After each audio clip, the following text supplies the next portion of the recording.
minta tolong ke Allah. Jadi penyakit yang sering saya sampaikan itu khoflah ya. Khoflah itu lalai. Yang namanya khoflah. Jadi yang namanya lalai itu jamaah rahimahullah di dalam kitab Nasaihud Diniyah itu dikatakan al-khoflatu duna qaswah. Jadi yang namanya khoflah itu bukan keras ya hatinya. Akan tetapi al-khalfatu khoyatun darurah. Puncaknya kejelekan itu lalai.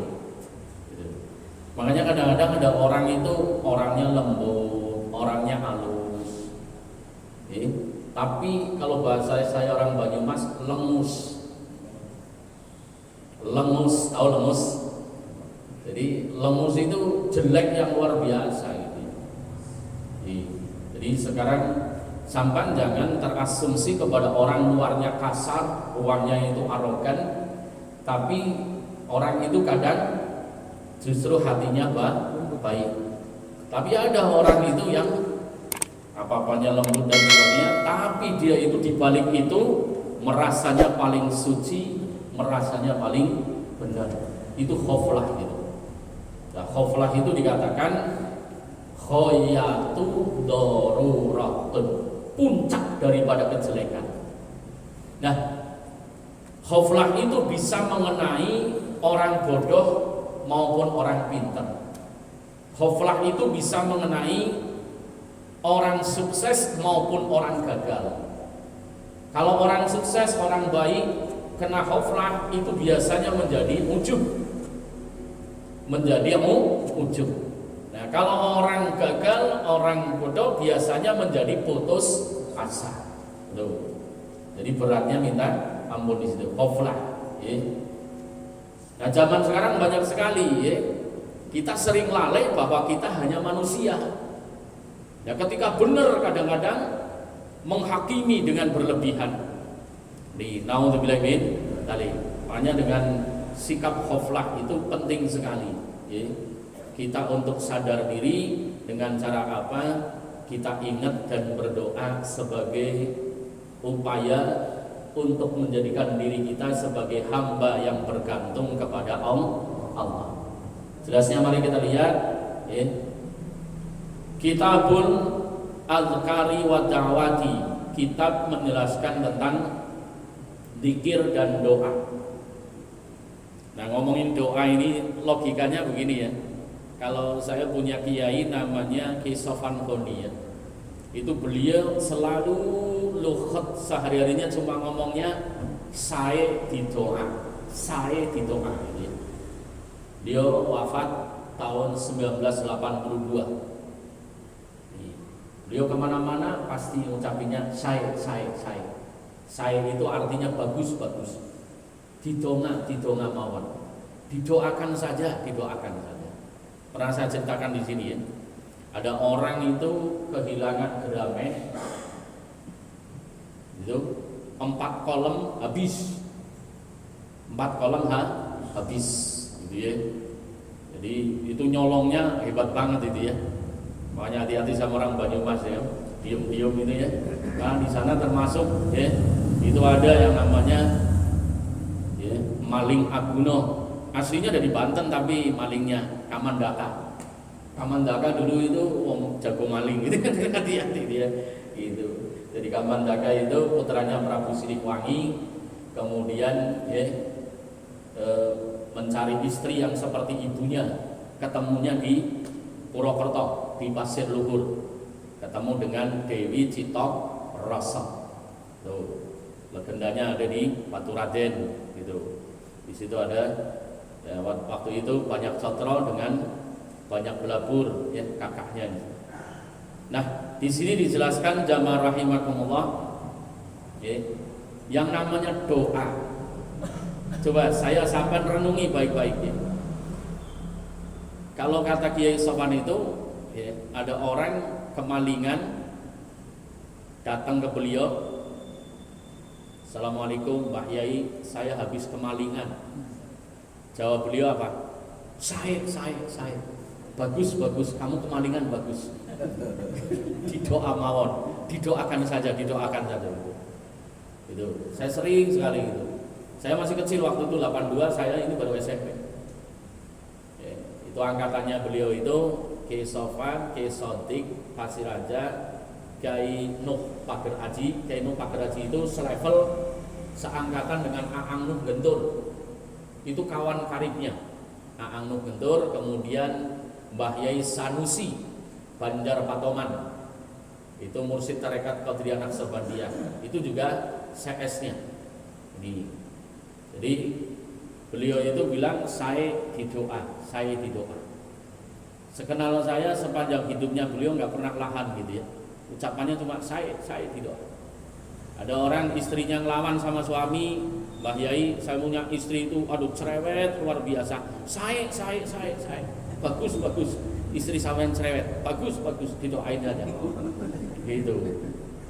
Jadi kalau kita melihat di sini, saya melihat itu di dalam kitabnya Guru Sekumpul ya, manakibnya itu menyatakan khoslataini la syai'in khaira. Okay. Ada dua perkara yang tidak ada satupun yang lebih bagus lahuma dari dua perkara itu. Dua perkara itu adalah husnudzon billah wa husnudzon bi ibadillah. Ini berprasangka baik kepada Allah dan berprasangka baik kepada sesama hamba Allah. Ini dituangkan dalam lisan beliau dengan perkataan saya. Ya. Kemudian di dalam kitab namanya Jawahirul Khamis. Itu kitab ya, yang digunakan oleh penganut tarekat Satoriyah atau tarekat Kamaliyah. Itu di situ ada beberapa nazam tentang munajat. Salah satu di antaranya bunyinya itu menyatakan ya, Allahul Mahmudu fi kulli fi'alihi. Allahu sesungguhnya Allah Mahmudu itu maha terpuji fi kulli fi'alihi, dalam semua apa yang dilakukan Allah itu terpuji. Jadi ketika Allah itu menghendaki apa saja pasti terpuji. Itu. Makanya tidak ada kata kalau Allah membuat ciptaan itu ada kekurangannya, enggak ada. Nih, coba sampean lihat, ada orang jatuh. Kalau jatuh asli, coba sampean lihat ya, orang kepleset, set ke sana terus bokongnya jatuh duluan, kepalanya bentur gitu. Coba kalau diulangi, sampean bisa nggak niruin? Bisa nggak? Ini contoh, ini gitu ya. Itu makanya di sini jamaah rahimakumullah ya. Nah, kalimat ini dikatakan di dalam kitab Jawahirul Khamis. Barang siapa munajat dengan kalimat itu setiap malam 15.000 kali. Tuh ediannya orang zaman dulu itu ya. Jadi ngucapin ya Allahul Mahmudu fi kulli fi'alihi, ya Allahul Mahmudu fi kulli fi'alihi, ya Allahul Mahmudu fi kulli fi'alihi 15.000 kali selama 41 hari. Saya cuma baca doang di situ ya. Itu dikatakan andai kata menyuruh gunung pindah mau. Ya kalau sampai nggak pernah baca gitu, ya bisa sampai pindah paling gunung kembar. Ya, paling Pak Koco belum dengar. Tahu gunung kembar banget. Gitu ya. Ini jadi itu ya. Jadi munajat doa. Ya. Jadi saya didoa. Nah sekarang begini Pak, coba sampai renungi sebelum saya bahas ini. Andai kata nih, saya sampai mohon dari dulu ya. Ya Allah hamba mohon ini, ya Allah hamba mohon ini, ya Allah hamba mohon ini misalnya. Saya sering dulu ngajar ke anak-anak seperti itu. Karena kiai saya bilang seperti itu ya. Kalau misalnya ngucapin kayak gitu, nggak usah banyak-banyak 1000 kali setiap malam selama 7 tahun nggak berhenti. Hakul yakin diijabah. Ya Pak ya? Ya Pak ya? Tapi kan malesnya luar biasa saya sampean ya. Ini, sumpah sampean minta gitu satu gitu. Ya. Misalnya di situ ya. Ya Allah hamba mohon Ini yang belum punya istri. Ya Allah, hamba mohon istri yang cantik, kaya, nurut. Ya Allah, hamba mohon istri yang cantik, kaya, nurut. 1000 kali diucapin kayak gitu setiap malam. Kalau diucapinnya 7 tahun, saya yakin dijawab. Tahu udah kelewat sampean, makanya istrinya rewel lah. Enggak pernah minta. Iya ya. Coba renungi gitu. Karena doa itu sesuatu yang bisa merubah apa saja di luar nalar, itu doa. Sayangnya saya sampai itu males doa.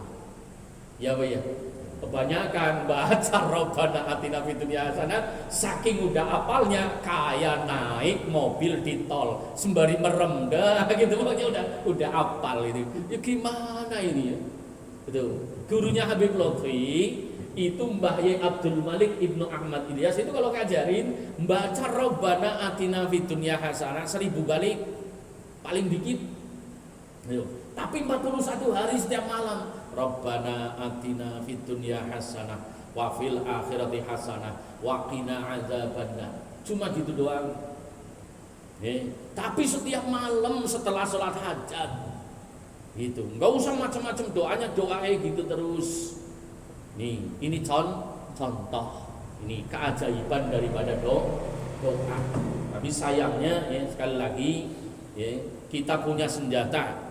Doa saiful mukminin. Doa itu pedangnya orang mukmin. Tapi sayang saya sampai jarang menggunakannya.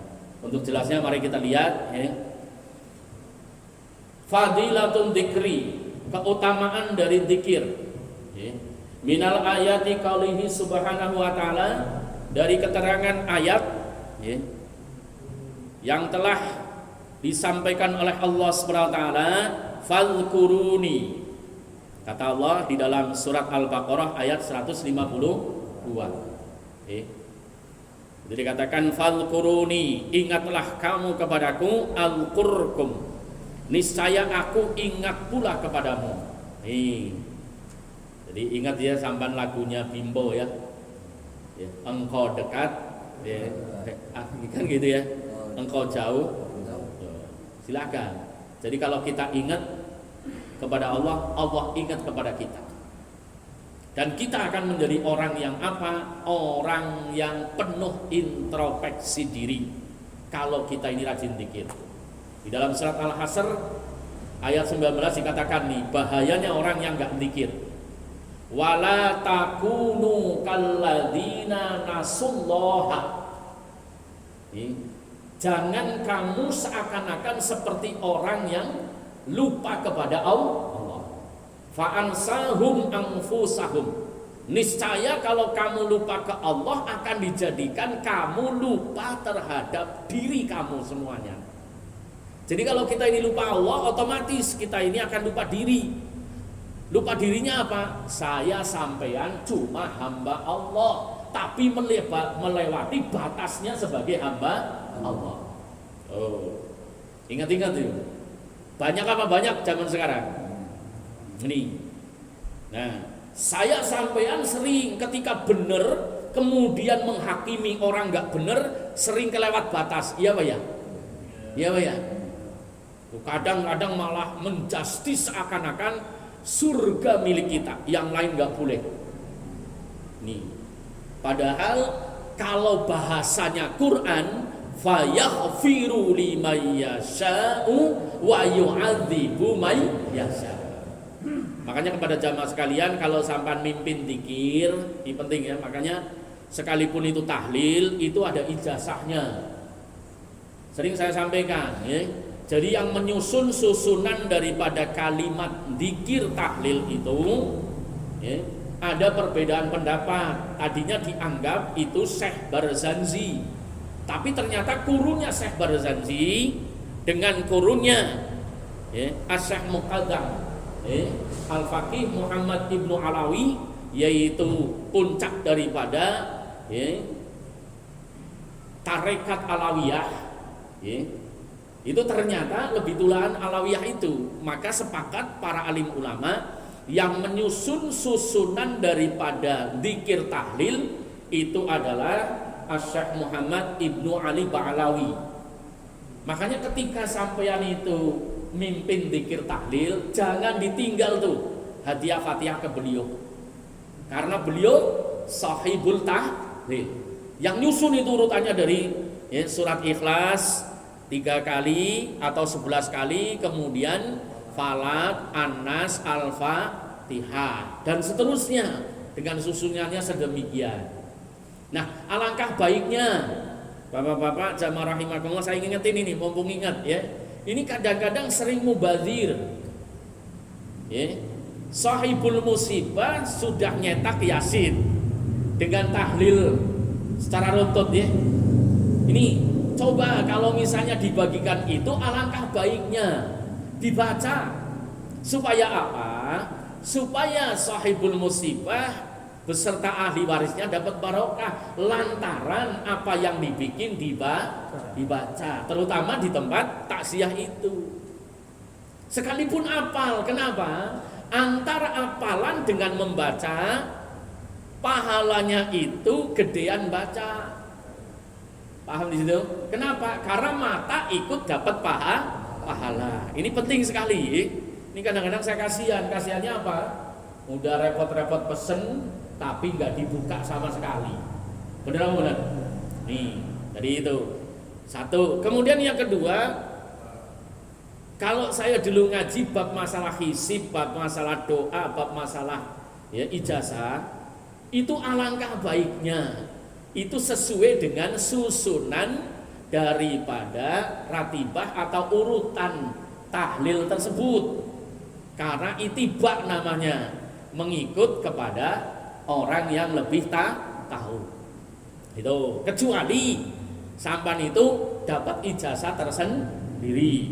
Kalau saya dulu dapat ijazah Kiai Sofan, kalau tahlil, kalau dipersingkat itu sampai wa ilahukum ilahu wahid, la ilaha illa huwa rahmanur rahim. Tapi terpenting ketika kita membawakan tahlil itu pada saat ayat yang berbunyi fayaghfiru liman yasha'u wa yu'adzibu man yasha'.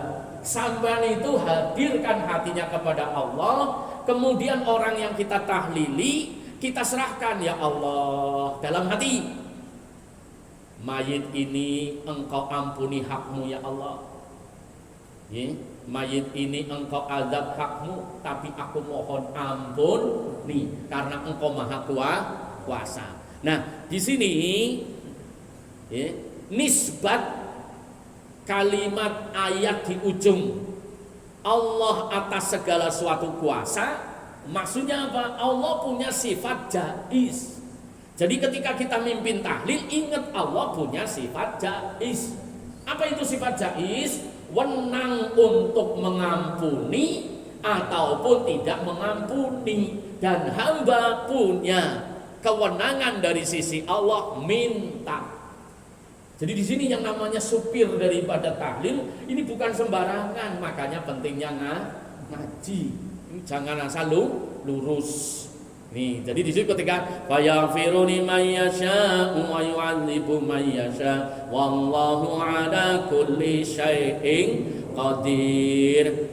Itu kalau kiai saya bilang pada saat sampai ayat itu hadirkan si mayit itu kepada Allah, dimintakan ampunannya. Karena apa? Allah itu punya sifat jaiz, sifat wenang mengampuni atau tidak. Nih. Jadi kembali lagi di sini, bapak-bapak coba sampai ngerenung, andai kata saya sampai mendoa, apalah yang diminta, setiap malam gak usah banyak-banyak, 100 atau 1000 kali, tapi setahun gak putus, mustahil ditolak oleh Allah. Yakin apa yakin? Nih, bahkan dinyatakan sampai sering dengar sepertiga malam terakhir Allah mengutus malaikatnya nyari orang yang lagi ngangkat tangan, minta apa supaya dikabulkan. Pertanyaannya, sampai antara tidur sama minta banyakan mana? Loh kok kepengen hebat ini. Nah, udah dari monggo ya. Makanya ayo kita ini pada seneng doa. Nah, di sini Allah sudah menyatakan falquruni alqurkum, Al-Baqarah ayat 152. Kemudian lebih lanjut, wa qala ta'ala, dan Allah Subhanahu wa taala juga berfirman di dalam surat Al-Ahzab ayat 41. Yang berbunyi a'udzubillahi minasyaitonirrajim, ya. Uzkurullaha dzikran katsira. Nah, perhatikan di sini. Jadi kata katsira. Jadi kalau ada orang protes, zikir kok dihitung, sama Allah aja hitung-hitungan. Mungkin sampean sering dengar gitu ya. Tapi kenyataannya zikir dihitung ada dalilnya. Di dalam kitab Al-Adhkar ya. Nih, jadi saya cuma nukil kiai-kiai saya. Jadi kalau saya sampean belum ngaji kitab Al-Adhkar sampai rampung, belum lanang. Paham? Belum laki-laki. Jadi kalau belum ngaji kitab Al-Adhkar itu Imam Nawawi sampai rampung itu belum laki-laki. Pertanyaannya, sampean sudah ngaji sampai rampung belum? Oh, belum lanang berarti. Jadi belum laki-laki ini. Itu ya. Berarti ya nanti dilanjut ya. Iya, Al-Adhkar itu ya. Nah, contoh di situ ada keterangan siapa yang mengucapkan zikir la ilaha illallah wahdahu la syarikalah lahul mulku wa lahul hamdu yuhyi wa yumiit wa huwa ala kulli syai'in qadir. 100 balik. 100 balik. Itu dikata tidak ada yang melebihi kehebatannya kecuali manzada, kecuali yang lebih banyak. Kemudian lagi, siapa yang zikir sehari semalam subhanallah wa bihamdihi subhanallahil azim 100 kali. Itu dikatakan andai kata punya kesalahan sepenuh bumi dan langit akan diampuni. Kalimat akan diampuni dengan kehendak Allah, orang itu akan menjadi sadar dari perbuatan dosanya sehingga mau bertobat. Maksudnya itu zikir subhanallah wa bihamdihi subhanallahil azim. Bahkan juga dikatakan di dalam kitab khusus tentang zikir ini, kalau sampai itu misalnya, tapi jangan dukun ya. Nanti ngaji kitab ini jadi dukun. Resenya yang gitu ya. Nih, itu kitabnya namanya Khosinatul Asrar. Itu kitab tentang resep-resep di dalam munajat kepada Allah. Itu banyak sekali keterangannya. Itu sampai dikatakan siapa orangnya yang mengucapkan subhanallah wa bihamdihi subhanallahil azimi wa bihamdihi astaghfirullahaladzim 100 kali. Subhanallah bihamdihi subhanallahil azim astaghfirullahaladzim 100 kali. Ini saya ijazah dari muridnya Kiai Hasyim Asy'ari langsung.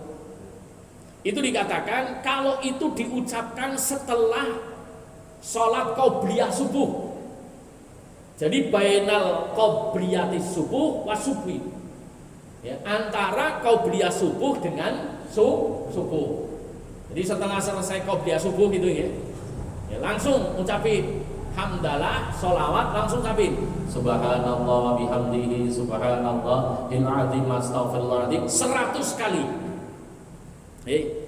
Ini dinyatakan ijabatut da'wati kalbarkil hatifi, diijabahnya doa seperti kilat nyambar. Sampai dikatakan kalau punya beban tanggungan insya Allah dimudahkan oleh Allah. Ini wirid untuk ngatasi masalah apapun, yaitu mengucapkan tasbih ya, subhanallah wa bihamdihi subhanallahil azim astaghfirullahaladzim antara qobliyah subuh, setelah qobliyah subuh sampai dengan subuh. Nah, sekarang perhatikan, ada keterangan seperti itu, berarti jarak antara qobliyah subuh dengan subuh lumayan lama. Paham ya? Nih kalau kita melihat jam ini ya, ini paling enggak kan hampir ya 10 menit ya. Itu cukup untuk baca itu. Subhanallah bihamdihi subhanallahil azim astaghfirullahaladzim subhanallah bihamdihi subhanallahil astaghfirullahaladzim subhanallah bihamdihi subhanallahil astaghfirullahaladzim. Itu akan dipenuhi doa-doanya. Monggo. Nah, terutama kalau saya sampai mau suluk itu meniti jalan secara istiqomah. paling enggak 40 hari, 40 subuh, jangan putus. Oh, insya Allah hajatnya dikabul oleh Allah. Monggo dijalani. Jadi semuanya itu dasarnya istiqomah. Cuma saya sampai kebanyakan tidak istiqomah. Oh, cuma di depannya doang, ngotot banget. Paling 3 hari melempem. Iya ya, iya ya. Nah, tidak tarik ya. Padahal di sini katakan, perhatikan bapak-bapak, zikir yang banyak. Nah, tafsir daripada kasiron. Ya, kasiron itu maknanya secara harfiah banyak. Nah, yang namanya banyak apa coba? Nih, jadi yang namanya banyak bapak-bapak, orang yang zikirnya banyak itu kata kasiron wahia takrifnya nih. Kasiron hiya bi khairi adadi. Catat baik-baik. Banyak itu manakala sudah tidak bisa dibilang, namanya banyak. Jadi kalau 100, 1000 masih bisa dibilang enggak? Enggak. Masih sedikit. Jadi kalau yang ahli zikir betul-betul itu sampai dikatakan kula anfasi, setiap tarikan nafas. Meliputi apa? Tarikan nafas itu meliputi menghirup nafas, mengeluarkan nafas. Itu di dalam kitab Durratun Nasihin ini ya, yang dianggap di dalamnya itu pada dhaif semua, tapi ternyata ada keterangannya di situ. Ya, orang menarik dan mengeluarkan nafas itu di atas puluhan ribu. Narik nafas umpama 10.000, ya ngeluarin 10.000, jadi 20.000. Sekarang pertanyaannya, kira-kira sampan ingat Allah sehari semalam 20.000 lebih enggak? Halo? Ya 20.000 aja masih bisa dibil. Nah, nih. Jadi paham di sini ya, perintahnya itu Uzkurullaha dzikran katsira. Dzikran katsira wa hiya dzikran bi khairi adadi. Zikir yang sudah tidak bisa dibilang, namanya banyak. Jadi walhasil saya sampaikan itu masih sedikit, karena masih bisa dihitung pakai jari. Subhanallah, subhanallah, subhanallah, subhanallah. Itu aja ditinggalin, ya Pak ya. Nih, lebih lanjut. Itu surat Al-Ahzab ayat 41. Wa qala ta'ala, Allah Subhanahu wa taala berfirman di dalam surat An-Nisa, ya Ali Imran. Alladzina yadhkurunallaha qiyaman wa qu'udan wa 'ala junubihim. Jadi zikir itu boleh sembari duduk, berdiri atau berjalan. Ini dalilnya. Ya, jadi ingat Allah itu bukan hanya di masjid. Paham di sini ya? Sampan jalan, sampan duduk, ya. Atau wajunubihim. Bahkan di situ dikatakan, ya, dalam keadaan berbaring, tiduran. Silakan. Itu perintah Allah, ya. Alladzina yadhkurunallaha qiyaman wa qu'udan wa 'ala junubihim. Yaitu orang-orang yang mengingat Allah sambil berdiri atau duduk atau dalam keadaan berbaring.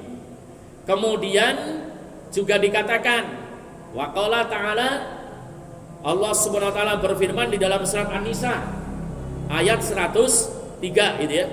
Fa idza qudiyatis shalawatu falqurullaha qiyaman wa qu'udan wa 'ala junubikum. Monggo diperhatikan. Ya. Itu dikatakan, maka bila kamu telah menyelesaikan sholatmu, ingatlah kepada Allah di waktu berdiri, di waktu duduk, dan di waktu berbaring. Ini punya makna setelah sholat boleh dzikir dan bahkan wajib dzikir. Itu perintahnya di situ. Dan dzikirnya di situ. Ya, boleh sembari berdiri, seumpama sampean habis salam ada urusan, ya. Itu. Maka sembari berjalan Misalnya berdiri, paham di situ ya? Ini misalnya, ya, ataupun duduk, gitu. Maka di sini jamaah rahimakumullah, walhasil sampai sini, ya, apa yang dilakukan oleh ulama-ulama dulu pasti ada hujah mereka. Jadi jangan gampang membid'ahkan, jangan menyalahkan, karena pasti orang-orang dulu itu melakukannya itu sudah pakai keterangan Al-Quran dan As-Sunnah. Itu. Contoh ini ya, ada karya ulama Indonesia yang dipakai di Afrika itu sudah puluhan tahun. Nih, tapi baru baru ketemu era-era sekarang gitu. Itu di situ ada keterangan, ada yang menyatakan bahwa habis sholat membaca surat Al-Fatihah katanya bid'ah. Tapi di situ dijabarkan dengan jelas sekali oleh Mbah Ihsan Jampes. Itu jelas sekali keterangannya. Ya, di sini, ya. Bahkan kalau di dalam kitab At-Tibyan, seutama-utamanya dzikir itu yaitu Al-Qur'an. Karena apa? Subhanallah ada di dalam Al-Qur'an, la ilaha illallah ada di dalam Al-Qur'an, Allahu Akbar ada di dalam Al-Qur'an. Bahkan di situ kalau di keterangan ya hadis qudsi, bacaan Al-Fatihah itu adalah dialog yang sekaligus di situ mengagungkan Allah Subhanahu wa taala dan Allah menjawab langsung. Nih Al-Fatihah. Sampai-sampai kita ini ngadep Allah dalam sholat, ditolak sholatnya kalau sholatnya tanpa Al-Fatihah. Kemudian lebih lanjut jamaah rahimakumullah, sedikit saya teruskan. Waqala Ibnu Abbas, telah berkata Ibnu Abbas, itu. Jadi waqala Ibnu Abbas radhiyallahu anhu, yakni bil laili wan nahari. Jadi kita supaya ingat Allah itu dalam keadaan waktu malam maupun siang hari. Bil laili wan nahari. Kemudian fil barri wal bahri. Fil barri wal bahri, baik di daratan maupun di lautan. Was safari wal hadari, baik dalam perjalanan maupun tinggal di rumah. Ini saya ingetin ya, kalau sampan kepengin punya hajat dikabulkan, ya, inda safari kasrata yad'allahu ta'ala min kulli hajatikum. Ketika sampan bepergian, entah bepergian itu dari rumah ke tempat kerja, ya, itu perbanyak minta hajat sampean, itu mustajabah. Paham di sini ya? Makanya kalau kerja misalnya ya, sampai kerjanya itu misalnya di Kebayoran, nanti muter dulu, muter ke Kerawang, doa sepanjang jalan itu ya. Itu benar ini ya. Jadi misalnya sampai itu berangkat kerja, terus sepanjang jalan dalam hati minta hajatnya apa? Ya, subhanallah. Kiai Hasyim Asy'ari ketika nyantri, ya, itu bepergian dari rumah ke tempat gurunya. Itu pulang pergi baca Yasin terus sembari memohon kepada Allah. Itu. Coba kalau sampai misalnya kerja, ya, itu misalnya ya kerjanya di Kebayoran misalnya, itu 10 tahun itu pulang pergi itu minta terus sepanjang jalan. Ini jalan aspal yang sampean injak jadi saksi. Gitu. Jadi saksi, kendaraannya jadi saksi. Kalau sampean itu selalu memohon pertolongan Allah. Subhanallah. Paham? Makanya jangan malah sepanjang jalan ngeliatin. Nah, itu apa ini ya? Dari gitu. Jadi silakan ya. Itu salah satu kiatnya. Kenapa dikatakan ya? Oleh Mbah Yai Mansur. Mbah Yai Mansur itu termasuk murid dari Kajoran, ya, Abdul Hamid Kajoran, gurunya Gusmik.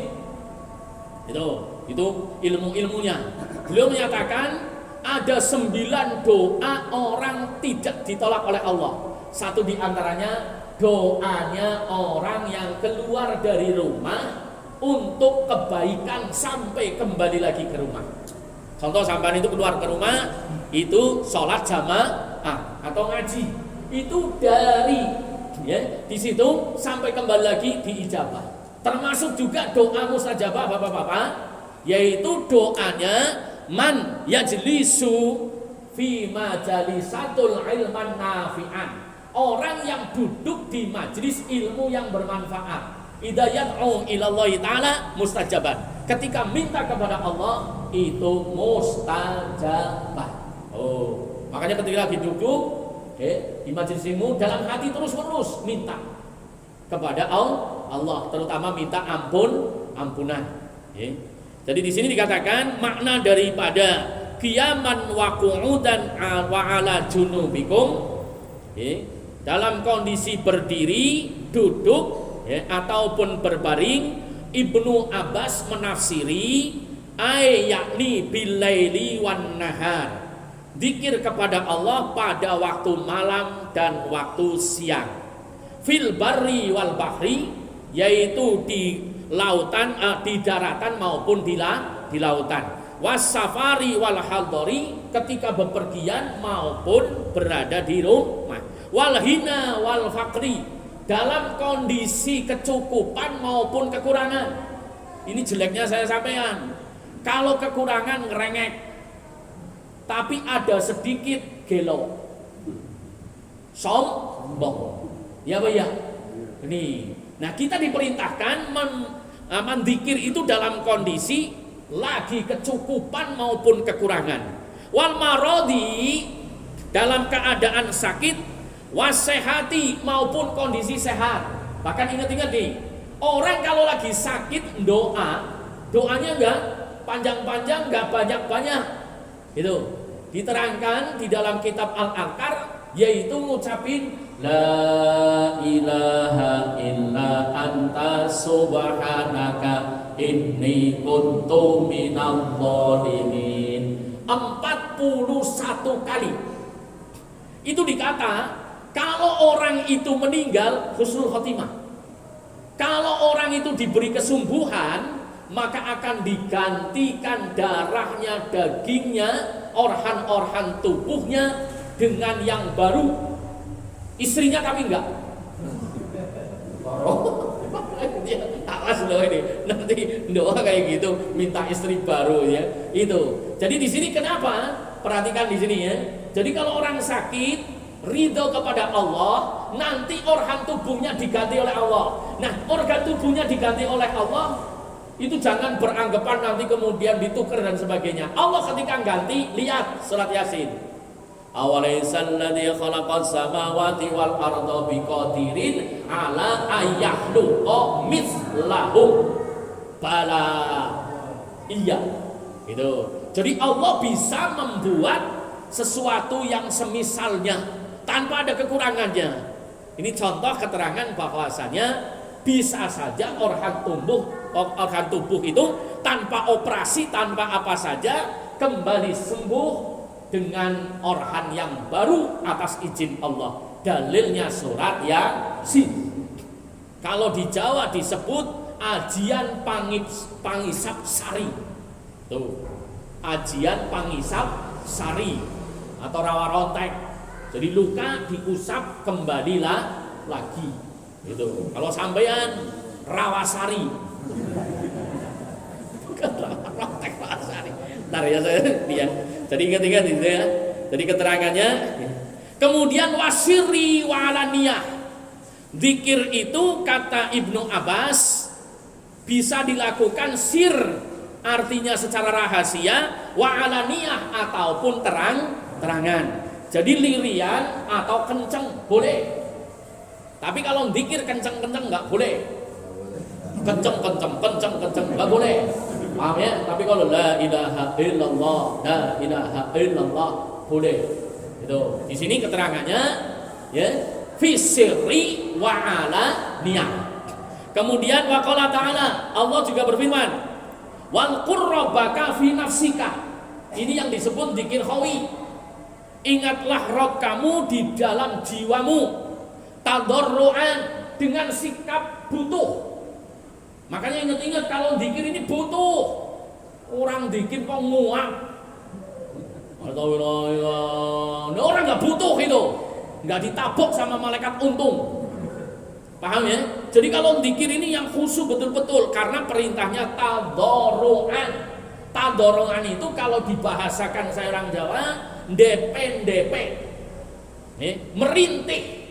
mengharap dengan harap cemas, harap ya, rasa takut kalau tidak ditolong oleh Allah. Gitu. Ini tapi bukan ini, saya nukil bahasa kiai saya. Ya, takutnya mukhalafatul hawadis. Jadi kalau misalnya sampai butuh banget, kira-kira merintih enggak? Apa seenaknya? Ya, nih. Jadi kata tadarru'an itu sebagai ungkapan hamba yang sangat butuh kepada Allah. Nih. Kemudian wahifatan dengan penuh kelembutan. Wadunal jahri. Perhatikan ya, di dalam kitab Al-Iqlil ya, Mbah Misbah Bangilan itu memaknai yang namanya johar. Ya, johar itu mengeraskan suara. Itu maknanya ya, wa'lam anna hakikatu jahri wa hiya min ahli maksiati idza yaqu ila Allah taala wa hiya jahra. Jadi ketika orang itu doa tapi maksiat, jadi dia seperti orang teriak-teriak. Jadi doanya orang yang tidak diterima itu yang dimaksud jahran. Yaitu apa? Di samping dia mendoa tapi dia terus-menerus maksiat, itu sama saja bengok-bengok. Tahu bengok-bengok? Teriak-teriak percuma. Paham di situ ya? Ini makna hakikatnya. Makanya ketika saya sampan itu mendoa kepada Allah, zikir kepada Allah secara hakikiah, hendaknya kulla apa saja yang dilarang oleh Allah tinggalkan. Maka sampean hakikinya adalah bersikap lembut kepada Allah. Paham ya? Bisa diterima ini ya. Jadi kalau saya sampean misalnya di situ sekalipun sampean itu doanya meneng kayak gini, tapi ndableknya terus, itu sama saja sampean itu bengok-bengok. Paham ya? Karena apa? Karena orang yang memohon kepada Allah tapi haram tetap dijalankan, itu seperti orang yang teriak-teriak. Paham di situ? Tapi kalau misalnya saya sampai sekalipun teriak-teriak, hakikatnya saya sampai itu sedang berbisik dengan Allah. Apabila perintah Allah dijalankan, larangan Allah ditinggalkan. Kenapa? Karena orang yang larangan Allah ditinggalkan, perintah dijalankan, orang itu dekat dengan Allah. Kalau dekat dengan Allah berbisik apa teriak? Tapi sebaliknya, ya, kalau orang itu larangan Allah dilanggar, perintahnya tidak dijalankan, hakikinya orang itu jauh dari Allah. Sehingga ketika dia itu menyebut nama Allah, hakikinya teriak. Paham yang dimaksud? Nih, itu keterangan yang saya nukil dari Hadratus Syekh Mbah Hisam, itu Mbah Misbah Bangilan, di dalam kitab namanya Al-Iqlil yang beliau tulis. Kemudian lagi lebih lanjut, minal qauli dalam ucapan bil uduwi wal asal pada waktu pagi dan sore. Wala takun minal ghafilin, janganlah kamu seperti orang yang lalai. Ingat-ingat itu lalai. Nah, orang lalai banyak sekali. Termasuk kelalaian itu menyamakan Allah dengan makhluk. Nih, jadi menyamakan Allah dengan makhluk. Itu jamaah rahimakumullah, perhatikan di sini. Jadi kalau makhluk dimintai terus-menerus bosan, tapi kalau Allah dimintai terus-menerus malah seneng. Kalau nggak percaya silahkan sampai mati, nanti tahu. Karena dikatakan ya, orang kalau sudah mati, man mata amilal amal. Nih, orang mati itu akan ngerti amal, tapi sudah tidak bisa beramal. Ada di dalam tafsirnya Ibnu Katsir. Nih, ingat-ingat, orang mati ngerti amal tapi tidak bisa beramal. Sedangkan orang hidup, nih ingat-ingat, bisa beramal tapi tidak mengetahui amal. Coba kalau saya sampai mengetahui amal dengan hakikiah, orang doa langsung celorot, malaikat pada terbang ya. Saya yakin masjid penuh. Jadi orang mati itu tidak bisa beramal, tapi ngerti amal dijelaskan. Ketika ada orang beramal, orang mati ditunjukin oleh Allah. Tuh orang yang beramal, orang yang pada sholat, orang yang pada ngaji itu seperti itu pahalanya. Kemudian dia minta kepada Allah supaya dikembalikan ke muka bumi, dia mau taubat, dia mau baik, dia mau beramal, tapi sudah mati. Pertanyaannya, sampean masih hidup apa sudah mati? Alhamdulillah. Ya, udah gitu. Wa qala ta'ala, ya, jadi ingat-ingat di sini, ya, ketok palunya Allah di dalam Al-Qur'an itu wala takum minal ghafilin. Ingat-ingat, janganlah kamu menjadi orang-orang yang lalai. Puncaknya lalai yaitu saya sampean tidak sadar kalau cuma hamba Allah. Ingat-ingat di situ. Lebih lanjut, waqala ta'ala fi dzamil munafiqin. Allah Subhanahu wa taala berfirman di dalam merendahkan derajatnya orang munafik nih. Itu dikatakan wala yadhkurullaha illa qalila. Jangan zikir kepada Allah cuma sedikit. Itu tandanya munafik. Ya, tandanya munafik itu. Jadi kalau zikir kepada Allah cuma sedikit, tapi kalau menceritakan orang, kalau berbicara tentang dirinya sangat banyak. Nih, itu tandanya munafik. Ya, silahkan sampan itu kalau kepengen ngobati munafik, ingatlah Allah. Ya, yang banyak, jangan mengingat selain Allah. Banyaknya melebihi dari mengingat Allah. Mari kita muhasabah bareng-bareng. Kira-kira saya sampan itu mengingat Allah dengan mengingat selain Allah banyakan mana? Nggak usah dijawab. Ya. Itu tandanya munafik dengan orang mukmin. Kalau orang munafik, ya, di situ dijelaskan di dalam surat An-Nisa ayat 142, kriteria daripada perilaku munafik, silahkan tengok di situ. Itu dikatakan wala yadhkurullaha illa qalila. Maka wa minal ahbari qauluhu sallallahu alaihi wasallam, sebagai penutup, sebagai sabda Nabi sallallahu alaihi wasallam di dalam hadisnya, yaqulullahu ta'ala, Allah Subhanahu wa taala di dalam hadis qudsi menyatakan, ana aku Allah ma'a abdi, sertanya hambaku, madzakaroni, ketika hambaku mengingat aku. Ya, ingat-ingat di sini. Jadi ketika saya sampai kepengin terus-menerus dibackingi Allah, ditolong Allah, ya, didampingi Allah di mana saja, kapan saja, ingat Allah. Dalilnya hadis qudsi, ana ma'a abdi madzakaroni. Allah Azza wa Jalla berfirman, aku bersama hambaku selama ia mengingat padaku. Kemudian juga dikatakan wa taharrakat bi syafatahu. Nih, selama kedua lisannya bergerak menyebut nih namaku, maka Allah bareng kita. Makanya di mana saja umik-umik, ngerti umik-umik? Allah, Allah, Allah, Allah, Allah. Gitu.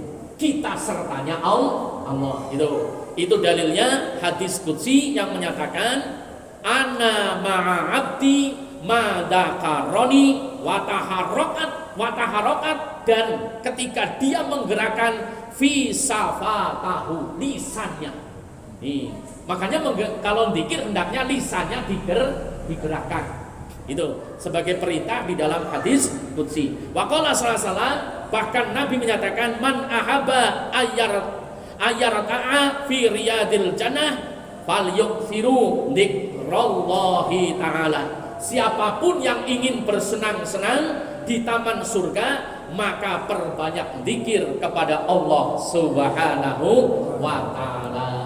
Makanya ketika orang itu sudah banyak zikir, dia mengalami nikmat yang luar biasa, kadang tak sadarkan diri. Itu yang namanya istighraq. Masuk larut di dalam lautan zikir. Tapi ingat, yang namanya istighraq itu bukan baru mulai langsung kejejer kayak baik. Ya maaf ini ya. Ini istighraq itu ada prosesnya. Ini kadang-kadang sekarang baru afdhalul dzikri fa'lam anahu. Baru mulai pemanasan udah jingkrak-jingkrak, itu gak bener, maaf ya. Nanti ada keterangannya ya. Paham ya? Jadi di situ istighraq itu ketika apa? Dzikron katsira. Dzikirnya banyak. Itu larut dalam lautan dzikir. bukan baru awal langsung kayak itu bukan ya. Paham ya? Jadi itu kalau itu gerak kayak gitu gerak ya, tanpa sadarkan diri itu karena istiqraq nanti. Nanti kita jelaskan keterangannya. Tapi saya yakin kalau zaman sekarang ya orang makannya di pinggir jalan kok bisa istiqraq kayaknya lucu. Ya, kerjaan yang liatin HP kok istiqraq itu ya paling ya dia itu istiqraqnya apa? Ngantuk bablas gitu ya. Paling itu saking nikmatnya dikit langsung ngorok kayak gini. Itu bukan istiqraq. Jadi nanti keterangan istiqraq itu dikatakan nikmat yang tanpa ada bandingannya. Ya Rabbi bil Mustafa balligh maqasidana waghfir lana